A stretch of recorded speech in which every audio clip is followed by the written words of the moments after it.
Because somebody like me who spent many years of their life living in different parts of the world, we invariably get asked questions to the effect of what was your favorite thing about the country, what did you like the most?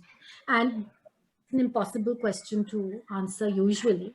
But I think in Japan, it's quite straightforward, and toilets. And not for the reasons you might think, because it's not the fanciness of the toilets, the fact that they have all these buttons and you press them. I always joke that, a toilet in Japan can do more things competently than most governments around the world, because, there are toilets that can measure your blood sugar level and that can take your pulse and give you like medical feedback when you sit on them. You have those kind of toilets as well. Normal toilets just have a rather confusing array of buttons, and I think for the uninitiated it can be quite daunting. My mother hates Japanese toilets because every time she sat on one, she felt she was going to be electrocuted. She was convinced that this was plugged into some electrical output that would short circuit.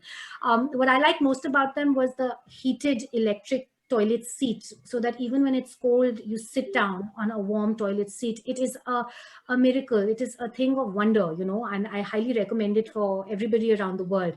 But none of that is what really struck me as the thing why I'd say the toilets were the best thing for me.